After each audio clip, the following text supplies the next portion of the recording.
The diner lights hummed under the weight of midnight silence. A tired waitress moved between tables, unaware that fate was about to test her.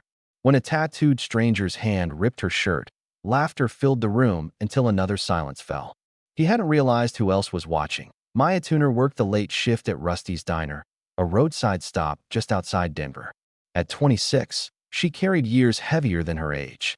Her father's debts had swallowed her dreams, forcing her into double shifts and restless nights.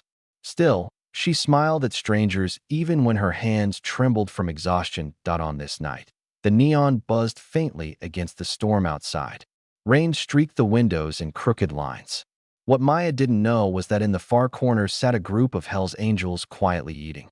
They weren't here for trouble, but life had a way of pulling hidden guardians into the open. The door swung open with a hiss of rain. Derek entered, mid-30s, broad shoulders, tattoos winding up his arms like barbed wire. His presence shifted the room. He carried an energy that was sharp, impatient, careless. "Coffee," he barked, tossing a crumpled bill like it was a weapon. Maya nodded, gently pouring the dark liquid. Derek smirked, eyes crawling over her. From the corner, one of the bikers raised his head, noticing the shift. Derek's voice cut through the air again. "What's a girl like you doing wasting her life in a dump like this?" She forced a polite smile. "Just working hard. Everyone's got to eat." But his smirk grew wider, crueler. The diner grew tense. Maya's heart pounded, but she refused to flinch. The Hell's Angels exchanged glances. Their leader, Mason, narrowed his eyes but kept still. Derek slammed his mug down. "Coffee's cold. You useless or just stupid?" The insult burned, but Maya calmly refilled his cup. "Sorry about that." Derek laughed sharply. "You think sorry fixes being pathetic?" Mason's gaze never left Derek, his patience steady. Past midnight, Derek's mocking slowed, but his eyes still followed Maya. She gathered plates, moving to clear a booth. Derek noticed a faint scar on her arm. "Looks like you've had men teach you lessons before," he sneered. The words hit Maya like a slap. She straightened her back, whispered, "Please don't," and turned away. But Derek reached out, grabbing her wrist. "Please stop." Maya pulled free. Mason's chair creaked as he leaned forward, in a single reckless motion. Derek yanked at Maya's shirt. The thin fabric tore. Gasps filled the diner. Maya froze, humiliation flooding her like fire. Her trembling hands clutched the ripped fabric against her chest. Derek laughed. "Now that's more like it." But his laughter didn't last. The sound of a chair scraping silenced the room. Mason stood, his leather cut bearing the unmistakable emblem, the Hell's Angels. Derek's smile faltered. Maya's chest heaved. But for the first time that night, she wasn't trembling alone. Mason walked toward the counter, his boots echoing across the tile. The other bikers rose behind him, silent, unified. Derek's bravado flickered. Mason stopped just feet from Derek. "Put your hands down." The diner fell into absolute silence. Derek swallowed hard, forcing a smirk. "Relax, old man. I was just having fun." Mason's jaw tightened. "Fun's over." Derek puffed his chest. "You think that jacket makes you king?" Mason's eyes never left Derek's. "It stopped being just between you and her the moment you tore her shirt," Mason said, his voice low but sharp. Derek tried to mask his nerves. "What? You going to hit me?" Mason took one slow step closer. "This isn't about hitting you. It's about teaching you respect." Derek suddenly shoved his chair back. "Back off. I don't take orders from bikers." Mason's men remained silent, statues carved from loyalty.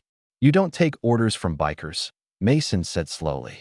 "But tonight, you'll take one from me. Apologize to her." Derek laughed nervously. "She doesn't need me to apologize." Mason's jaw clenched. Mason's hand slammed onto the counter beside Derek's cup. Derek flinched backward. Mason leaned in. "You don't get to humiliate women in my presence."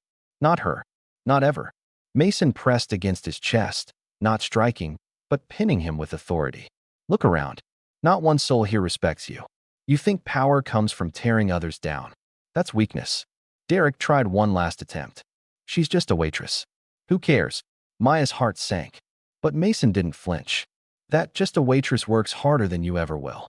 She shows up day after day carrying burdens you couldn't survive for a week. And you treat her like trash. That ends tonight." "Say it," Mason ordered. "Say you're sorry." Finally, through clenched teeth, Derek muttered, sorry. Mason shook his head. Not to me. To her. Derek turned toward Maya. I'm sorry, he forced out. Maya's lips trembled. For years, no one had ever demanded respect on her behalf. Mason stepped back. Now leave. Derek pushed out the door into the storm. Maya stood frozen. One of Mason's men draped his leather jacket around her shoulders. The heavy warmth made her feel safe. You didn't have to, she began. Mason cut her off. No woman should fight that kind of battle alone. The words hit her like sunlight breaking through storm clouds. The diner slowly returned to life. Maya pulled the jacket tighter. Thank you, she whispered. Mason nodded once. Just keep standing tall. That's all the thanks we need. As the rain slowed outside, the bikers settled back. Mason raised his coffee cup toward Maya in a silent toast. She smiled faintly, returning to work. This time her steps carried dignity instead of defeat. When her shift ended, Mason paused beside her. You keep fighting, Maya. You've got more strength than you realize. Her eyes glistened. I don't feel strong. Mason smiled faintly. That's because strength doesn't always feel like strength. Most of the time it feels like surviving. And you've been doing that your whole life. With a final nod, Mason and his men stepped into the night, engines roaring like thunder. The next morning, Maya returned to the diner. She was met with warmth. Customers greeted her with kind smiles, subtle nods of respect. The diner felt different now, a place where her dignity had been defended, restored. Maya realized something profound. Sometimes angels didn't have wings. Sometimes they wore leather and rode motorcycles. That night, Maya walked home through quiet streets. She replayed Mason's words. For the first time, she allowed herself to believe it. Every scar was not proof of weakness. It was proof of survival. Last night, a man had tried to strip her dignity. Instead, strangers had shown her she was worth defending. Weeks later, Maya still worked long hours.